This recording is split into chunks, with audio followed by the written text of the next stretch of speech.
இந்த குளிப்புன்னு சொல்லிட்டு போதை வஸ்துக்கள், ஒரு சாக்லேட் மாதிரி இருக்கு, சின்ன தலகாணி மாதிரி இருக்கு, படிக்க முடியல அவனால். இந்த நிலை நீடிச்சு போனால் எங்களுக்கு கிளாஸ் எடுக்கவே பயமாக இருக்கு சார். ஏன்னா அவனுடைய மனநிலை மொத்தமாக மாற்றப்பட்டு உள்ளது. என்ன செய்கிறான் ஏது செய்கிறான் அவனுக்கே தெரியல. டாய்லெட்டுக்கு போனால் அங்கே அதனுடைய மிச்ச மீதிகள் எல்லாம் இருக்குது.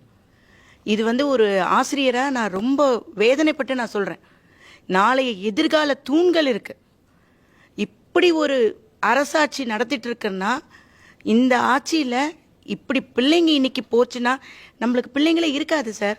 வருங்காலமே ஒரு பெரிய ஒரு கேள்விக்குறிக்கு கீழே நம்ம நிற்கிற மாதிரி இருக்குது. பிள்ளைங்களுக்கு இவ்வளோ ஈஸியாக கிடைக்கிற அளவுக்கு இருக்குது.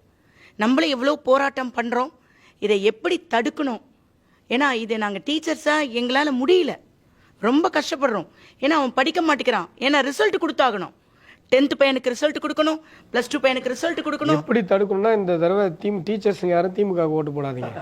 அது போட மாட்டோம்னு முடிவு பண்ணியிருக்கோம் சார். ஆனால் இன்னொன்று என்ன சொல்கிறேன்னா, கண்டிப்பாக போட மாட்டோம். இன்னொன்று என்னென்னா, இதை உடனே ஸ்டாப் பண்ண முடியாதுல்ல சார். அதுக்கு சில ஆலோசனைகள்லாம் வேணும் சார்.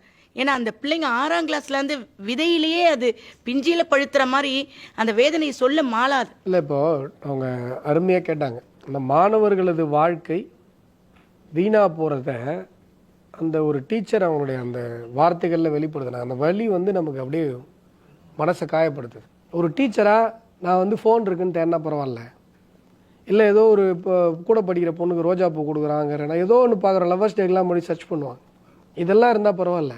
ஆனால் இன்றைக்கி ஒரு மெத்தோபோட்டமைன் மாதிரி ஒரு போதைப் பொருள், சிந்தட்டிக் ட்ரக் இருக்கான்னு நான் பார்க்குறேன். என்னென்ன போதைப் பொருள் இருக்குன்னு நமக்குலாம் தெரியல.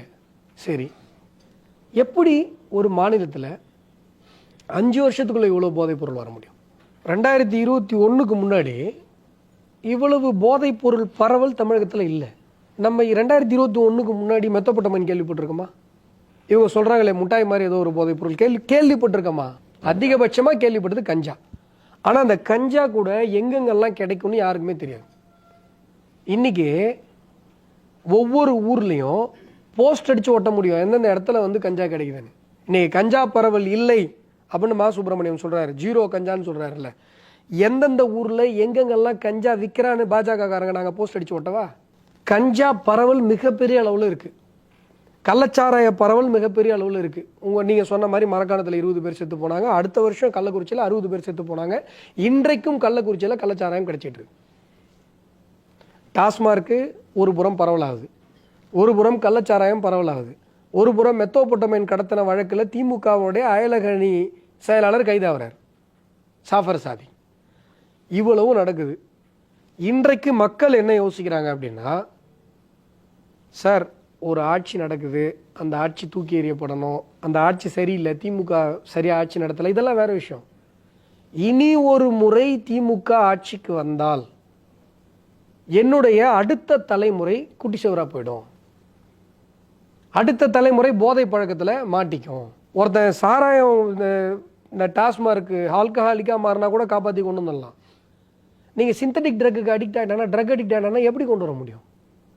நான் இன்னைக்கு கொடுக்குற 1000-2000க்காக நான் ஓட்டை போட்டு நாளைக்கு என் புள்ள ட்ரக் அடிக்ட் ஆகிடுச்சுன்னா என்ன பண்ணுறது? இந்த பயம் இன்றைக்கு தமிழக மக்கள் மத்தியில் ஒவ்வொருத்தருட்டையும் இருக்குது. குடிப்பழக்கம் இருப்பவர்களே தன்னுடைய புள்ள குடிகாரன் ஆகிறத விரும்ப மாட்டாங்க. நான் தான் இப்படி நாசமாக போயிட்டேன், என் பையனுக்கு அந்த பழக்கம் வரக்கூடாதுன்னு நினைப்பாங்க. குடித்திருக்கவர்கள் கூட, குடி போதைகள் இருப்பவர்கள் கூட திமுகவுக்கு இந்த தடவை ஓட்டு போட மாட்டாங்க. ஏன்னா கண்ணார பார்த்துட்டாங்க 5 வருஷத்தில் இவ்வளோ போதை போகிறாங்க. சார் கஞ்சா விற்கிறான்னு கம்ப்ளைண்ட் கொடுத்தா வீட்டுக்கு வீடு பூந்து வெட்டுறான் சார். எத்தனை சம்பவம் தமிழ்நாட்டில், தூத்துக்குடியில், சென்னையில். நீங்கள் கம்ப்ளைண்ட் கொடுத்தீங்கன்றது எப்படி அவனுக்கு தெரியும்? கஞ்சா விற்றவனுக்கு போலீஸ் சொல்லாமல் தெரியுமா? கம்ப்ளைண்ட் போலீஸ்ல தானே. தூத்துக்குடியில் ஒரு ஹோட்டல் ஓனரை ஹோட்டலுக்குள்ளே பூந்து வெட்டுறாங்க, கஞ்சா விற்றாங்கன்னு அந்த கம்ப்ளைண்ட் கொடுத்ததுக்காக, போலீஸுக்கு சொன்னதுக்காக.